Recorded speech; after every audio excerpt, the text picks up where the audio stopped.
Yeah, so what's the deal, man? You're in Chicago. So for those who don't know, you're on the CHGO Bull Show. In our first segment today, we were talking about Nate Ament. Now, I think we're kind of all sort of universally lower on him just because there are so many guards, specifically Burries, Markel Brown, maybe Kingston Flemings, Labaron Philon. There's a lot of guards. Mavs fans want a guard. You're in Chicago. What have you learned, seen, heard about those guards? And which of them should we be hoping falls most to 9? So yeah, I've been thinking about this a little bit from the Mavs perspective of just like who makes the most sense. And I think it kind of does come down to obviously who's available, but also just what's your preference? I mean, you're in a situation where you obviously have the cornerstone in place, but it's kind of still a lot of the holdovers from the Luka team. Are those going to be long-term pieces? Kyrie coming back. Do you want a guard that's going to be a potential long-term shot creator like co-star, or do you want someone that's going to be more of a complementary player with maybe a little bit more upside? To me, that's kind of the trade-off between a Markel Brown Jr. and a Brayden Burries. I'm a Markel guy. I think he's going to be really good, but he's raw, and I don't think he's going to be ready to like contribute at a high level right away. And if the Mavs are worried about like giving up a good draft pick next year, I know they don't have their pick. Are they going to want someone that's more plug and play, ready to go? I think that would be Brayden Burries. So it's really just about like your risk tolerance. What do you think is the right move for them long term? And what does Masai Ujiri think they need to start rebuilding this team around Cooper? I would probably go with the more upside player in Markel Brown if he was there. But I might take him as high as 5. Oh wow, as high as go. 5. Yeah. So your consensus top 4, obviously, Wow. Devonta, Peterson, Boozer, and Caleb Wilson. You think Markel Brown could go as high as 5? I think so. I'm not like guaranteeing it or anything, but I think that there's that second tier of guards beyond those top 4, and maybe some people have Wilson kind of like a half step down.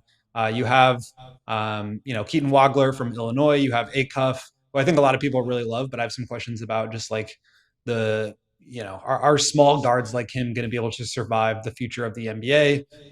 You have Brown, you have Burries. So I think all those guys are kind of in a same tier. And the way that the lottery played out, I feel like the Clippers, they could potentially trade their pick. I feel like that would be they're kind of ripe for a trade. But they have Darius Garland. I don't think they're going to really be taking a Darius Acuff because you can't really play both of those guys together. So maybe they go Wagler, maybe they go Brown, maybe they go Burries. The Hawks, a lot of people have them mocked Ademara. I don't really see that. Like they have Dyson Daniels. You can't play 2 non-shooters together. I feel like that really neutralizes Onyeka Okongwu. So I kind of see them taking a guard to fill the CJ McCollum, Trae Young gap for a long-term piece. Maybe that's Acuff, but again, I just don't really see them going back to that same well of like Trae Young was, obliterated on defense every single possession. Do they really want to go back to that, or do they want someone a little bit bigger who can play off of Jalen Johnson?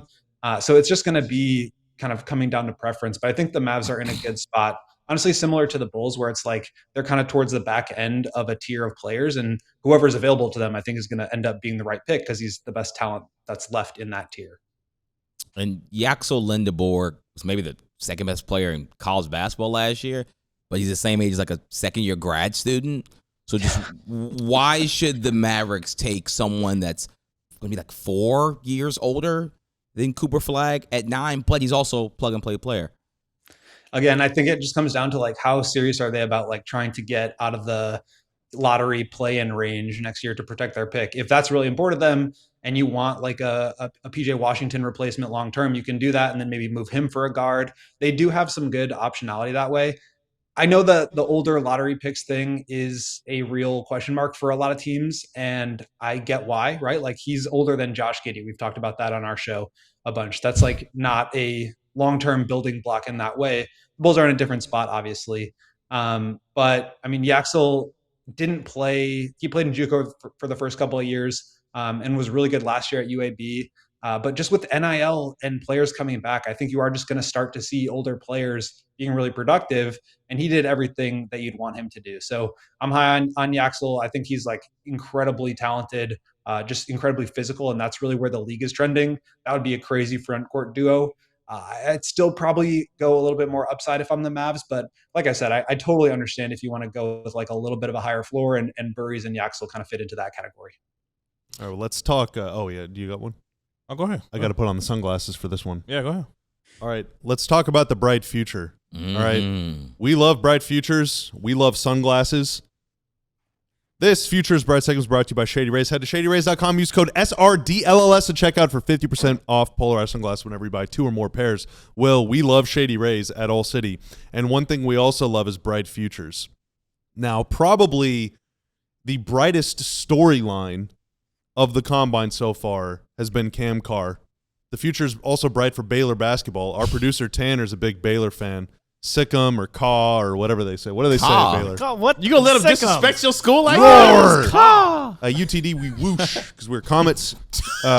Even though there's no sound in space, I think it's kind of silly that we make a sound. But is Cameron Carr a top 10 pick? Like, how bright is his future? And let's say the Mavs, I don't know, succumb to the hype and take him 9th. Oh wow! How are we feeling? I mean, is that just like outrageous, or is he kind of like still a mid-first round kind of guy?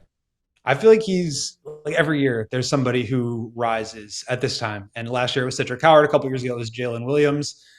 If you feel like Cam Carr has a lot more in his like creation bag, then I could definitely see a team reaching on him. Obviously was unbelievable at the Combine yesterday in scrimmages, hit a ton of threes, was like throwing down dunks and alley-oops from all over the place. He's a very interesting prospect at a real premium position, right? Like he's going to be able to guard, I think, across the wing. Obviously a little bit of an older player. He could definitely creep up. I think a lot of people kind of assume, and I'm probably guilty of this too, that just like you're probably not going to see 4 or 5 point guards go in a row just with the way the NBA is trending right now. Does an Ademara, does a Cam Carr, somebody like that, Yaxel, creep into that top 10 somewhere? And I mean, these guys who are long and versatile, 7+ foot wingspan, that's like very, very intriguing. So I definitely could see him rising. I think top 10 is a little rich, but like that's kind of what happens this time of year. Is like all of a sudden a guy starts creeping up and then he's a top 10 pick. So would it surprise me? Maybe a little bit, but like he seems to be the hot name right now. A lot of people were really excited about him, and he pulled out of scrimmaging today because it's just like he's too good to be here. Let's shut it down before he does anything wrong. So I could definitely see him creeping into the top 10.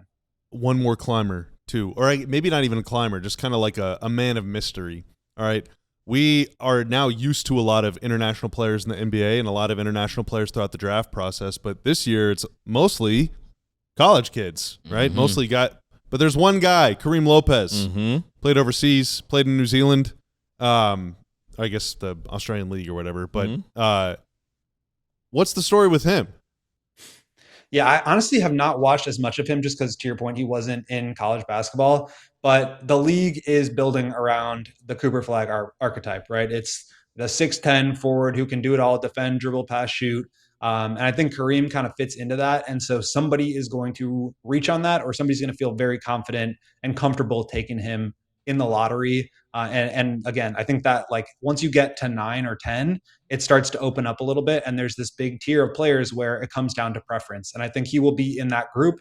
I think some team who's really smart will come in and value what he does. I mean, that's just like what teams are building around. And I think even if you're less confident in what he can be, teams will be very intrigued by that upside, the size and the playmaking, very rare combination. So I would be surprised if he falls out of the lottery. But he is a little bit more of an international man of mystery, to your point, because there's just not the same caliber of tape on him, and the competition, I think, as well, is just a little bit harder to judge. So very intriguing prospect, and somebody like you could see the OKC Thunder taking a swing on him, right? You could took see the words. Yep. God, One of the words right out of my mouth, man. They have to take some. That's exactly where I was going. Like, that seems like a Sam Presti what do we got to do to special make right their there. future cloudy? I don't know, want them man. to get good players. Yeah. As soon as he said OKC, I was right there with that. Sound like a Sam Presti special right there with Kareem Lopez. Yeah, like Miami, I think would be a good spot for him.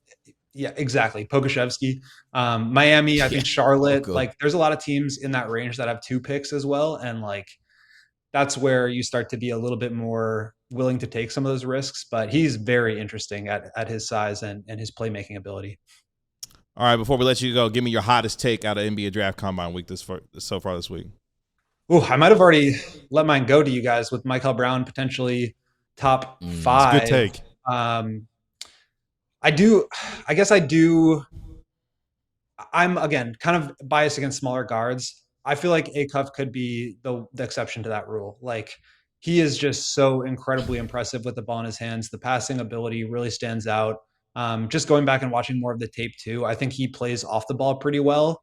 And at the combine yesterday, during the interviews with the players, he was talking about his defense and knowing he needs to improve there and wanting to improve there. That's the big, question mark or area of concern with him. So if he can even get to like a point of slightly below average or like just, passable, I think he becomes a really interesting player, because there's always those guys that figure out a way. And maybe it's, Trey Jones on the Bulls, Ryan Nembhard getting 20 assists. Those guys find a way to make an impact. And I mean, with his scoring, with his shooting, he is really a interesting and special player. There's just so many guys, man. Like, it really does. I mean, obviously the future is bright, presented by Shady Rays, but it really does feel like there is almost no chance that the Mavs will not have an opportunity to choose between wing and guard, to choose between like 2 or 3 players that are all good fits. Yeah. It doesn't feel like they're going to be like, oh man, we're just got to take the last guy that's left. Like, they're going to have a choice to make, and that's exciting. There's going to be a couple of surprises that allow a guy or two to maybe fall and slip to 9 for sure. Let me ask you this. Would you be willing to trade down? There's a couple of teams, the Hornets and the Thunder we've talked about, that have 2 picks in the teens, like 8 for 12 and 18 or whatever it is, 14 and 18 from the Hornets. Is that something you guys would entertain, just to get more young talent in the door without having picks the next couple of years? I would not hate. I mean, it would help the Thunder, which would hurt my feelings a lot. But trading down from 12 or from 9 to get 12 and 17, I'd be super down for that, because I love a Corey. I know there's a couple other guys that love Sturts. Like, it feels like at 17 you could get a guard still, and then at 12 you just take a wing or the best player. Like, I think that could be viable, but I don't know. These guys I think are a little less hot on that. I just think there's tiers, and there's a chance you miss out on the tier 2 guys. You might be not saying that the tier 3 guys can be better than the tier 2s, but I think by 12 a lot of your tier 2s are gone. I would assume so. I feel like Philon could be there at 12, and if you could do that and then also pick up like a big or another wing later on. I mean, if Kareem Lopez falls to 17 and you could get Philon and Kareem Lopez, that's pretty intriguing. There are, I think, a lot of players in that tier. I think it kind of opens up after 9, and you're getting a really solid prospect all the way down to like 18, 19, 20. So that would definitely intrigue me if I were the Mavs, just without having the picks the next couple of years. Like, getting a young infrastructure in place around Cooper, I think makes some sense. Yeah, KG, like, they could get like Philon at 12 and then like Morez Johnson. Or Cam Carr if he doesn't climb. The dream for me is to find a way to get Morez Johnson. I love him. I think he's got an incredible upside. He's got a high motor. I think Morez Johnson's fun. Like the Michigan, he's a fun guy. Yeah, the Michigan guys this year were fun to watch. But Morez Johnson, I think he's a big winner this week from the combine himself. I don't know. I don't know why OKC would do that. I guess to consolidate. They don't have room for. Yeah, they don't have room for 2. Maybe they could find room for 1. So that's what makes me get a higher tier maybe player. Like if Mikel's there, you're like, well, we'll take Markel Brown. And that's what bothers me about this particular draft, is because while yes, OKC doesn't necessarily have a need for really anyone in this particular class, they've got so many damn assets that they could move and shake however they want to and find a team, maybe the Clippers or someone else, say, hey, we'll move up and give you a bunch of stuff and make something happen to where they find themselves climbing into the top 7 or 8. Because what if they offer the Bulls 12, 17 and like 3 future ones to move up to 4? That's what I'm saying. Like, at a certain point, you just have to say yes. You just have to. Yeah, that's what I'm saying. They got too much stuff. I don't think I would feel great about that, because the Bulls just need a guy and they're going to get one at 4. But I mean, yeah, if you're talking about like multiple picks in this draft in that range plus future picks, it just becomes impossible at a certain point. And that's what I think people need to be afraid of with the Thunder. It's that, and it's just, okay, we don't really have a use for 12 and 17 this year. Let's go get, some poor team's, 2033 pick, and we'll just keep running it back for the next 10, 15 years. And they just kick the can down the road. And that is what really scares me about OKC. But they have the assets to do whatever they want. Will, tell the folks where they can find your draft work this year, man. Yep, we're doing 5-minute player profiles. We've got 4 of them out this week so far on the All NBA YouTube channel. Go check those out. They've been great, man. You and the team are doing really well with those. Yeah, I appreciate that. It's been a lot of fun. there's so many really smart people in the draft space who do incredible work and make like 15, 20-minute breakdowns that are super in-depth. We wanted to do something a little bit more bite-sized, a little bit shorter, and just like more kind of cliff notes on each player. So we're going through, I think we'll probably do about 15 of them, but we've got 4 out this week and more to come. So check those out.